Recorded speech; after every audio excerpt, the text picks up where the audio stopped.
Welcome, everybody. My name is Michael Kamo. I'm Director of Content for T3 Live, and I'm here with Derek Oldensmith and Sammy Approach. We are allegedly the brain trust. Our good friend JR Romero is missing in action right now. Any folks from the Momentum Express VTF, if you see JR, tell him to go click his StreamYard link in his email. Just kidding. We love you, JR.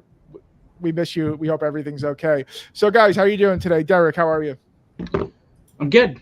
I just covered my DJT short, which makes it my second best trade of the month. It was a little 2-day trade, so I'm hyped. Things are looking good. Excellent. Beautiful.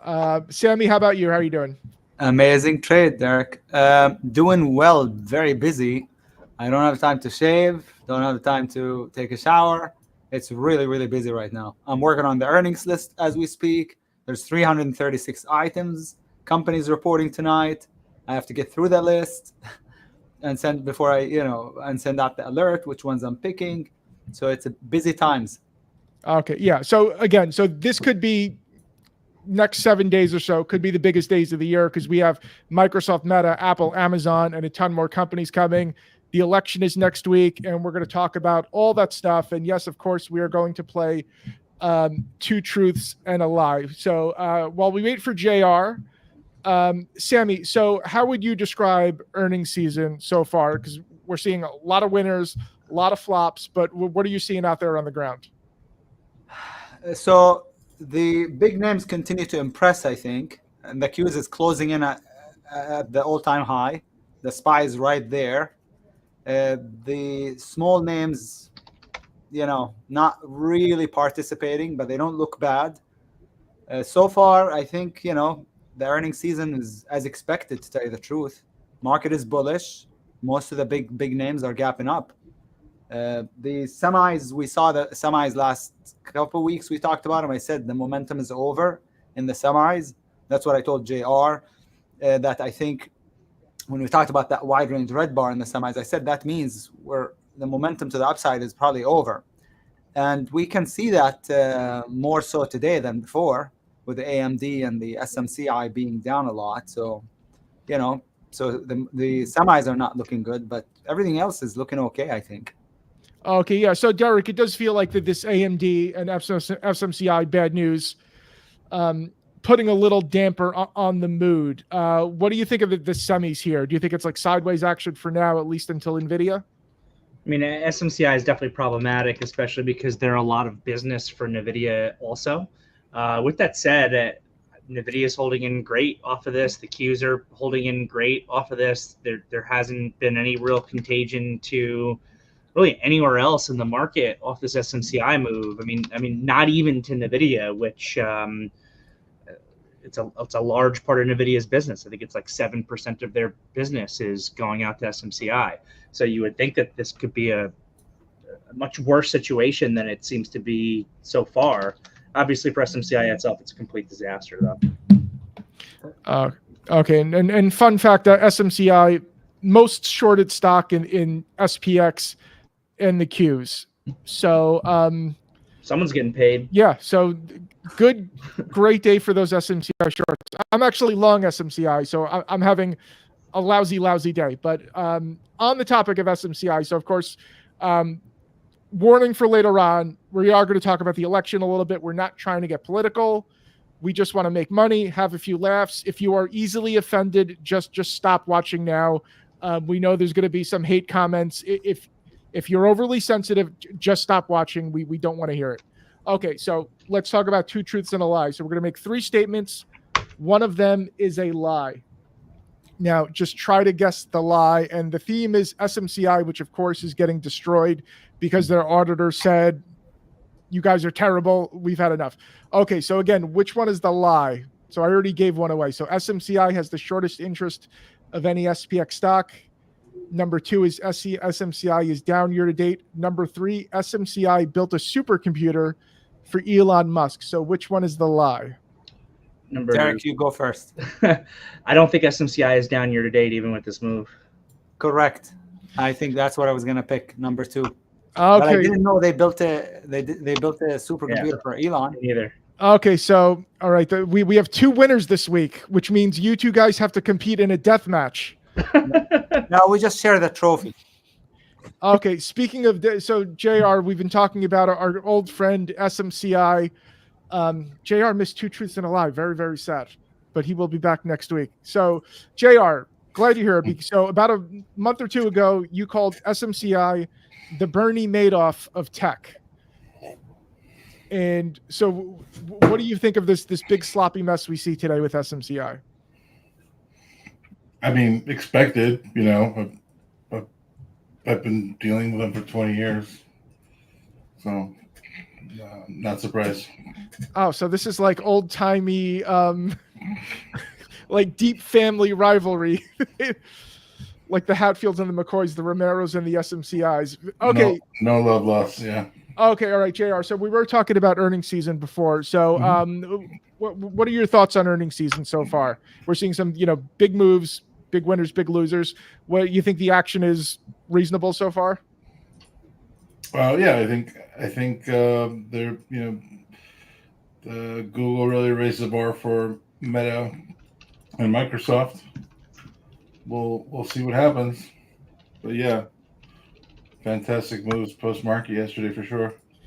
Okay. All right. Yeah. So again, we do have Microsoft and Meta today. Apple and Amazon are tomorrow. So I just want to get a sense of how each of you guys is strategizing this earnings season in particular, because it seems like there's a lot of moving parts between all the economic news we have this week, plus the election next week. So Sammy, I'll start with you.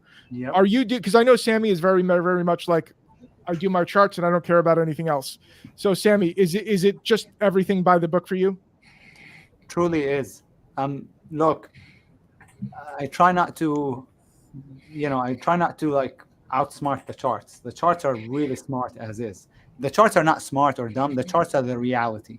So I try to be in sync with reality, basically. That's why I ignore everything else. I often say, hey, I'm not smart enough to figure out how the elections are going to affect these certain companies that I'm invested in. But the truth is, I don't even try to think like that. I just stick with the charts, stay in my lane. Again, the charts to me are reality. Let's be in touch with reality, not, be in touch with the news or, opinions. So that's, to me, it's just the charts. I just look at the charts, and the charts are bullish. I mean, the Qs is closing in on the all-time high, and the SPY is right there. IWM is in an uptrend, remains sloppy, but in an uptrend. So charts are bullish. I'm sticking with the charts. Okay, so Derek, I know you in particular, you pay attention to a lot of news. You talk about how you have sort of a fundamental backdrop behind your trading. So I mean, like, do you agree with Sammy that just focus on the charts, ignore the news? Generally, yes. The charts are telling the story here. This market's been incredibly strong, and the Qs just broke out again. I think it was yesterday, and even with this bad news from SMCI or bad earnings from AMD, granted on the other side of that there was good earnings from Google, the market's holding in pretty well so far today. So let the technicals be your guide. I think it's worth it to have in the back of your head an understanding of what moves markets and maybe why gold has been so strong, why Bitcoin has been so strong, just in case the story changes and you can try to take advantage of it. But the market overall is looking really bullish right now. You just can't deny it. We can't break down. We can't really fully break out either. When you look at the S&P, we've been struggling to do so, but the Qs finally did it. Okay. All right. Okay. So JR, I've asked you a million times this year how you feel about this market, and pretty much you're just like, Michael, shut up. It's bullish. Stop asking me these silly questions. Does it still look like big green lights for equities? Yeah, I mean, my mentor used to always tell me, shut up, stop thinking and look at the damn chart. I mean, I come from a very similar school of thought to Sammy's, and it's a very bullish chart here. We have some headwinds, right? If you look at the TLT and the 10-year yields intraday, the dollar index, there's some headwinds slowing down the bullish move, but I'm not sure why that is. Are we unwinding Are we unwinding from bearish recessionary bets into next year? Hard to say. But yeah, it looks bullish. I do believe that after this week, if the Qs take out all-time highs, you're at the apex of a rising wedge, and I could easily see a little bit of a rising wedge reversal and a retest of prior obvious demand zones in the Nasdaq and the S&P, but that would just be a technical pullback more than anything else. But I do believe that into this week, we're going to have a lot of excitement. I don't believe earnings are going to disappoint. I think we could easily see a move past all-time highs and then maybe a little bit of an up thrust and a rising wedge reversal. But you've got so much momentum in this move in such a bullish market that I don't see a big reversal. But if you think about what the election can bring, I could easily see a lot of profit taking into that break of all-time highs and a little bit of a rising wedge reversal through that. So, okay, all right. I want to pivot to Bitcoin and crypto. So, Sammy, I know you've been big bull on Bitcoin. I know you started talking about Ethereum more this week, but people are starting to throw out the big Bitcoin price targets like 85,000, 100,000. It's thought commonly now that Bitcoin is it's turning into a Trump play to some extent. Do you think those crazy Bitcoin targets are out of whack? They're not out of whack, but since Bitcoin is at all-time high, when a stock or an instrument is at all-time high, how do you know how far it can go? There are no reference points on the chart anymore because it's at all-time high. So every time a stock or a chart that I'm playing long is at all-time high, to me the target is TBD, to be determined. There's no way to know that. We've seen people put out crazy targets like 500,000 or 250 or 100. I've heard that a million times. It never got there. And we've seen people say, 50 is going to be the top, and it's now at 70 something, 72. So I just wish we had more objectivity as traders, and so not come up with not interject opinions so much and our own thoughts and feelings. So to me, I don't know what the target is, but I think it looks pretty good. Yeah, it looks higher. Okay, yeah, I do. Well, I mean, the funny thing with Bitcoin is that their magic price targets are always like a round number that looks good in a headline. Like, why is it 500,000 and not 468,000 or 626,000? Okay, so Derek, you've called I don't know exactly the way you put it, but Bitcoin as something essentially silly. So do you stay away from the crypto markets completely?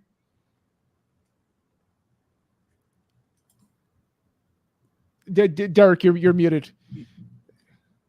Sorry, I was trading and I actually flipped some DJT long for a little scalp and just took off more than half. Anyway, what am I talking about? Crypto. Yeah, I mean, look, I have opinions about crypto that I have become increasingly vocal about recently, which is just, like I said, no one can make an actual use case for me for the crap. I think it's worthless, but it's not worthless because somebody else is willing to buy it at a certain price. And I'm a technical trader, and I 100% agree with what Sammy just said. There is a psychological phenomenon about anything, whether it's crypto or a stock that's trading at all-time highs, where some people like to think, that means it's expensive if it's at all-time highs, and I don't think that that's true at all. A lot of times there's a reason why it's at all-time highs. There's no previous price memory, so therefore there is no resistance, and it can enable these stocks to just or in this case crypto to really continue. So I am not a crypto bull. I do trade some of the names. I've been looking at this Cores a lot recently. Coinbase has been trying to break out. Obviously, this MSTR is gone. I'm not afraid to trade those stocks alongside, even if I don't believe in it. I trade companies alongside that I don't believe in all the time, as well as just trades when the opportunities present themselves, because that's what I'm here for. I'm here to create cash flow for myself.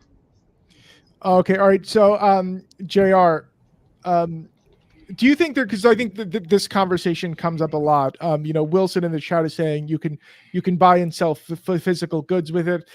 I know a lawyer who gets paid by her drug dealer clients in Bitcoin, so she doesn't have to carry $500,000 on the airplane. Mhm. But I mean, so because JR is very much forward-thinking, tech-friendly guy, do you think Bitcoin will ever be widely used as currency for buying and selling normal stuff? No, it's a digital tulip. It's not a hedge against inflation. It's not a useful currency. It's absurd, but it's moving. So, like, I call it the great hedge against making money most of the time. Now, absurdly enough, I've been long Bitcoin since around 62, 63,000, and throwing around the glow sticks. I've joined the crypto rave, Michael. We bought MSTR 187, still long. And can I share my chart? Is that possible? Sure, of course. Okay. Share screen. And MSTR reports earnings tonight for anybody playing along. Yeah, so I mean, this is what I'm seeing, and it's very, very basic, technical analysis 101. You've got a giant cup and handle, and then if you take a, basic symmetrical, basic symmetry here, right? You've got a multi-month base here in the handle, and the measured move takes you right to this upper line right here. This ascending top line takes you to 91,000. It's been my contention, and that's where we're going for a couple of months already. We've been aggressively buying it. Even though it's digital tulip. Yeah, I mean, half the things we buy are either not profitable or a scam. I mean, I trade SMCI. I mean, I wouldn't buy their servers anymore, but, if it's moving and it's a technically viable trade, I'll take it. Okay, all right. So before we get to sort of broad market outlook, what everybody likes, what everybody doesn't like. So Sammy, I'll start with you. Are you trading anything active in earnings this week, or is there anything specifically you're looking at? I'm scanning the earnings list as we go. Yeah, I'm taking 24 plays a day now. I mean, I'm active. If I'm not active this week and next week, when am I going to be active? So yeah, but I don't. A lot of people think, oh, what do you think of Microsoft? What do you think of Meta? What do you think of the big names? I don't care what the ticker is, what the symbol is. I just look at the chart. If it looks good, I'll do it. If it doesn't, I won't. So, so I haven't gotten, I'm going through the list right now. I haven't gotten to the big names yet. I think Meta's reporting, and who else? Microsoft today. Yeah. They both look okay, actually, especially Meta looks better than Microsoft, I would say. But yeah, I don't even know if I'll play them or not. So I have to, I go through the list. There's 300 items, 336. So that's why I'm going through it while we're during the live stream, because I got it, it takes time. And then I try to narrow the list down to a manageable amount, and then I pick my favorites. So it's a multi-step process. I'm just, constantly trimming down the list. So something like Meta, that looks good. I don't know if it'll actually make the cut. With Microsoft, I won't do it because it's at resistance. But so we'll see. I publish the list, what I'm doing. Send it out in an alert every afternoon. So we'll do the same today. Yeah, guys, and just so if anybody doesn't understand, so Sammy takes like a very unusual approach to trading earnings, where he does like all the charts and then he buys and sells like could be 20 or 30 different stocks at the close, which is different from what most people do, which is I like Microsoft. Let me buy some calls and see what happens tomorrow. Okay, so JR, are you doing anything special this week in regards to earnings, or are you just in wait and see mode on these big names? Well, we called the buy signal in Meta yesterday around 285, and that really moved. We had a powerful buy signal in Google through 169, and that's really moved. And after hours, I've been just trading the earnings results. I think it's fantastic that Sammy has such an effective trading methodology. If I can capture 5, 6, 7 points on AMD like we did yesterday, I'm good to go. So that's typically what I'll do. I'll just trade the actual earnings report. But that's a personal preference. Okay, Derek, how about you? Like, where's your balance between sort of anticipating and reacting this week? Yeah, I'm generally the same as JR. I'm trading after the reports come out. I'm trading when the movement is there. I will hold some things in the earnings reports, but that's usually just because I have a very, very large profit cushion on a swing into the report. And I like to be very greedy when I am in the money on positions. That's the way that I trade. Like I will risk significantly more open P&L than I ever will risk as far as being able to take a loss on a new position if that position moves against me. And that's worked out really well for me because it can kind of accelerate those risk reward ratios where, all right, I'm up good money on it. Let's see what this thing can do and keep pushing it.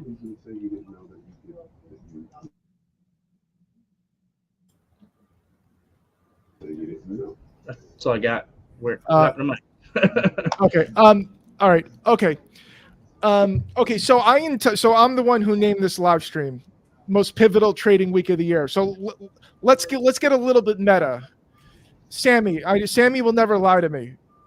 Was that a stupid title? Like, are we overrating? Because it seems like for the past few weeks, everybody's saying like it's going to be volatile. It's going to be volatile. It's going to be volatile. It's been pretty smooth. Like, is it really the most pivotal week of the year? I mean, or do you think it's just going to be plain old trading week?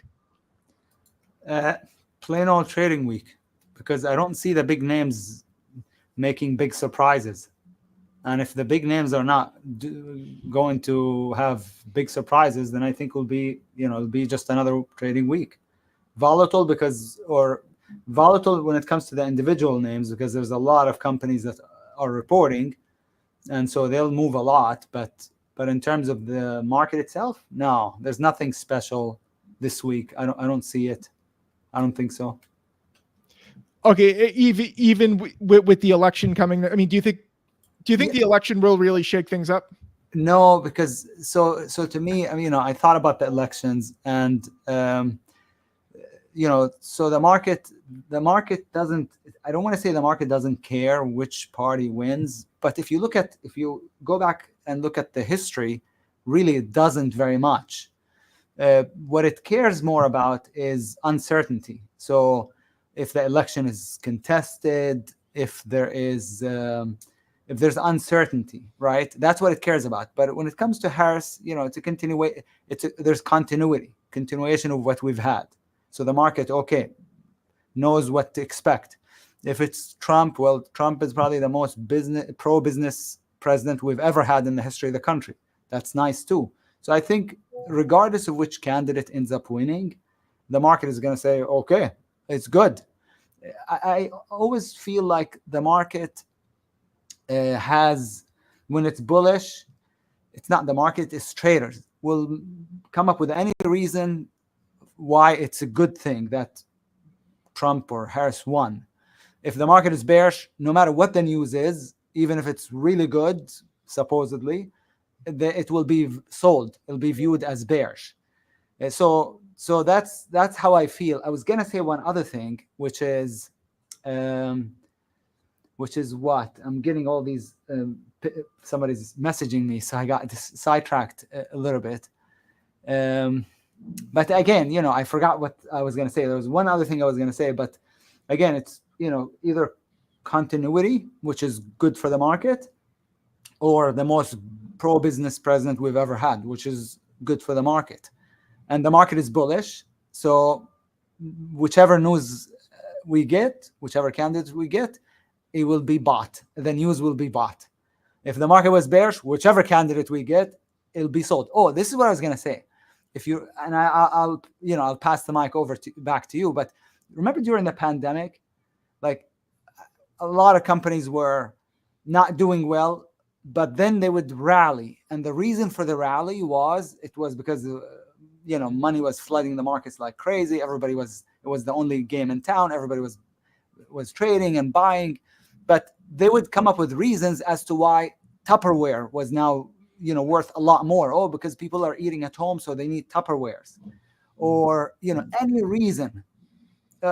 Big Five sporting goods, which we're short as an earnings play on today, and it's like at $1 or something. It went to, I don't know, 50. Why? Oh, because people are now at home, so they can't go to the gym, so now they're going to be buying home sports equipment or whatever. So and I was like, wow, every company that I saw shooting up, if I found out what the news is, it was ridiculous. But why was the news bullish? Because the market was bullish. So, again, where's Tupperware now? Bankrupt. Where's Big Five? I mean, it's small five. It's not even five. It's $1.65. It went to $50 during the pandemic. So you see what I mean?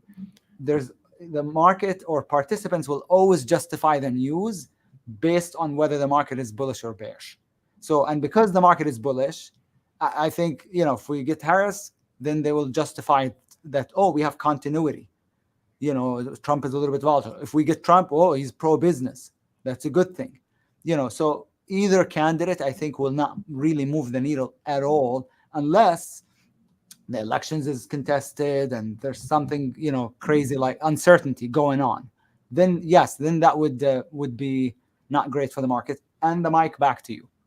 Okay. So, JR, since we're on this topic of sort of, charts versus news, do you think people at a time like this, even with all that's going on in the world, people would make more money if they turned off the news completely and just focused on the charts?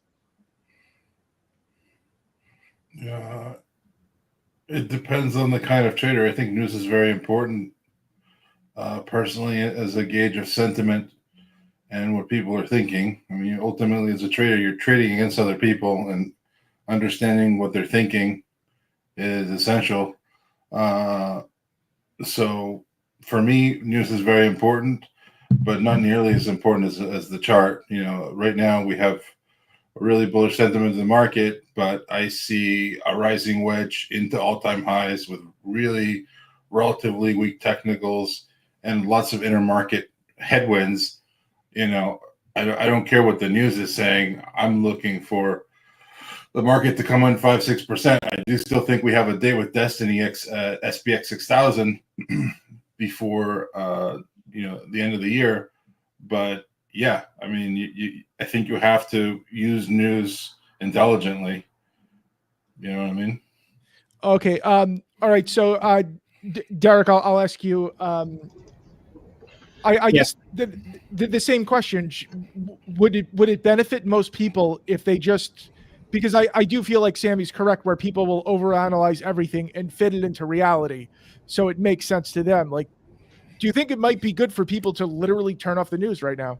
Yeah, so I want to highlight a couple of things that both these guys just said. One is that, Sammy mentioned twice briefly the possibility, and I think this is the biggest risk right now, is if the morning after the election, the bell is ringing for the market to open and we don't have clarity on actually who the president is.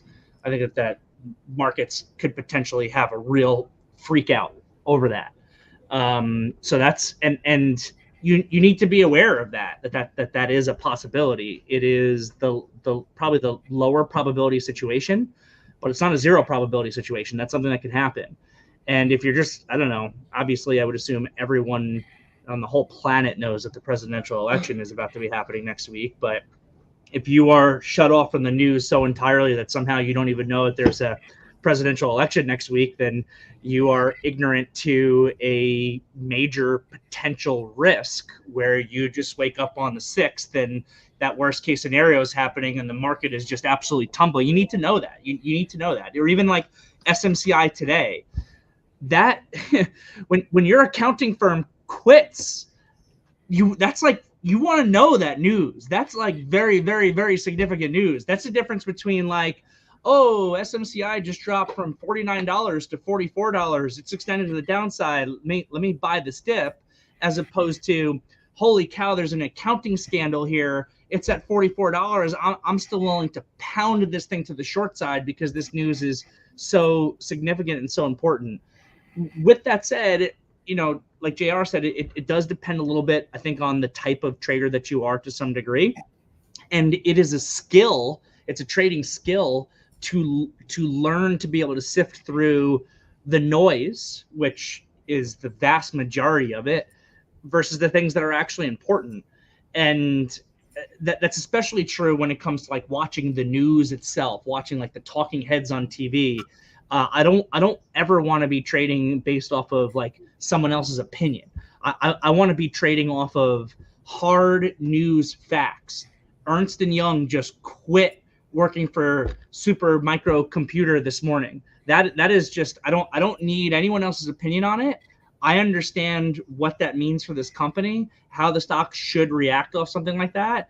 And if I am quick to see that news and quick to see the technicals breaking down, I can, put the short on and know exactly what's going on and be able to make really good money for myself. So that's the balance. And I do think it takes a while for traders to learn, what's important and what's not important. And then also, specifically when it comes to earnings season, like you'll have newer traders get confused every single earnings season because you're going to see this.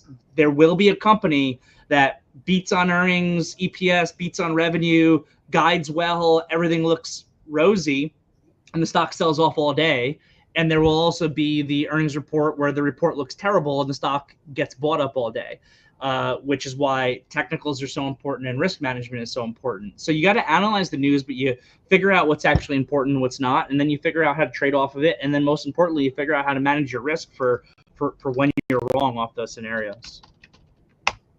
Okay. All right. So we're going to close out soon, but let's go around. Everybody can share what they like, what they don't like. So Sammy, how about you? Any names you like here? Anything you don't like?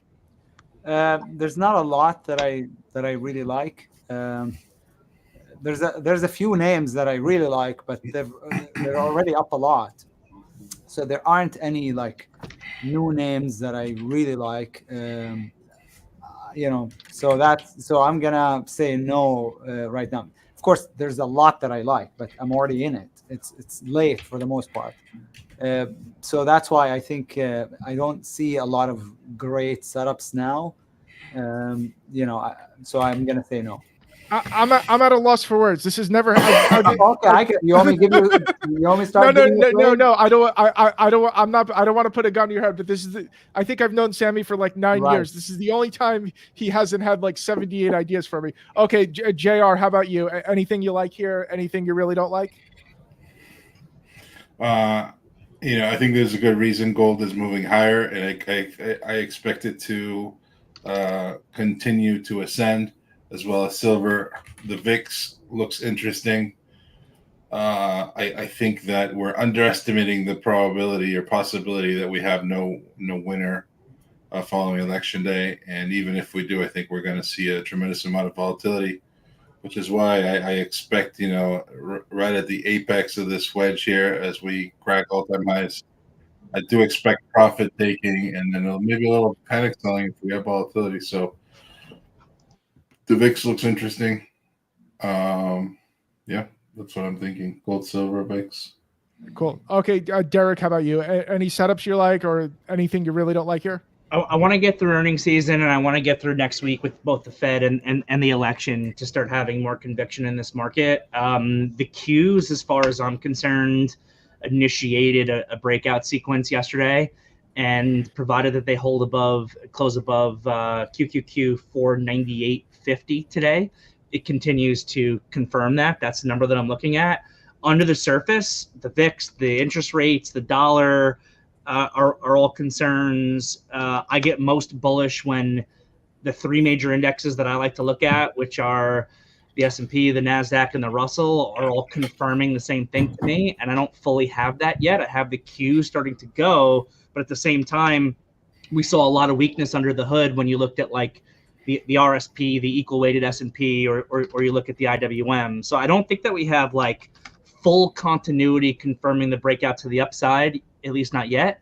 We are in a bullish pattern, though, with the indexes. And if they break out, you need to be prepared for that. At the same time, keep in the back of your head, one of my favorite sayings in trading is from a failed move comes a fast move.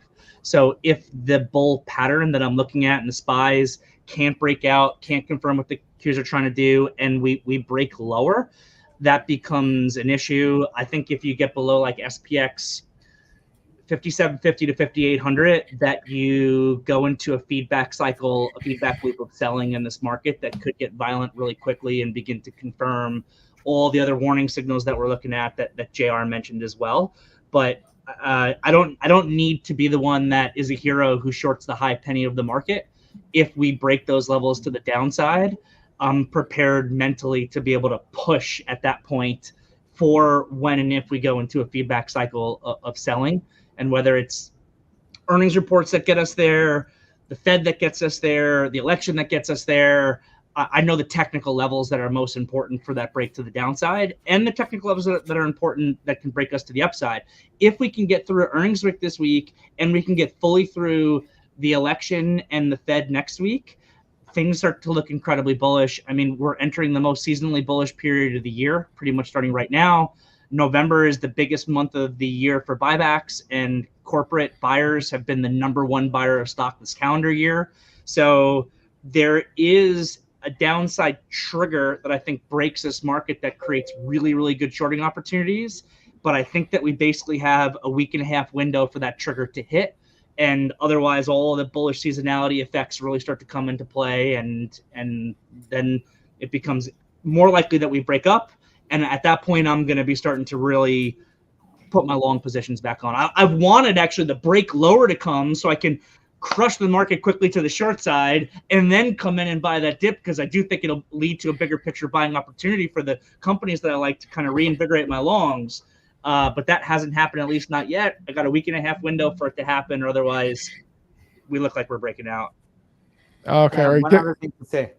Mm-hmm. In terms of earnings plays, I'm liking the HLF lower, Herbalife. That looks pretty good. And I'm liking Mobileye lower. That looks good too. And higher, I'm liking, BHC. It's funny. I think BHC, wasn't that the company that, what's the name, that Bill Ackman got caught up with? So BHC, I'm liking it higher. And HLF, he also got caught up in. I'm liking it lower. So Mobileye and HLF, I'm liking lower, BHC higher. There's more, but those stand out. So I just wanted to share that with the audience. I'll probably be doing those, and some more, but those stood out right away. Okay, see, I hurt Sammy's pride. I insulted him, and he comes out with like 4 ideas. Okay, now I'm going to give each of you guys 90 seconds to tell everybody who they should vote for and why. I'm just kidding. That's going to wrap us up. You should ask us who we think is going to win. All right, that's not political. Okay, all right. Derek, who do you think will win? I really don't know. I think that I can tell you that I think that the market is currently pricing in a Trump win. I'm not as convinced as the market is, but that's what the market seems to be showing. Okay, Sam. All right, JR, who do you think is going to win? And again, this is not who we want to win. JR's muted. Sorry, JR, you were muted. I mean, if you look at yields, the bond market, crypto, I think the market's anticipating a Trump win and its inflationary effects. I don't know if that Republicans seem very sanguine about a win, but I'm not sure it's going to be so simple. I really am not sure. I have my money on Kamala Harris personally. We'll see what happens. Okay, then my turn. I think Trump is going to win. I'd be shocked if he didn't. And I found a couple more ideas if you want. Etsy short, Starbucks long. It's true. Herbalife short, Mobileye short, Etsy short on earnings. Starbucks looks pretty good, I think, as a long, as well as BHC so far. And I'm still going through the list.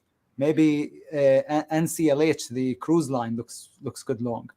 So there you go. I'm giving you more ideas as I'm going through the list. Yep. And everybody out there, if you're stressed out, remember, America's been through a lot. It's still going. We're going to survive one way or another. We will survive. So everybody have a wonderful day. Peace.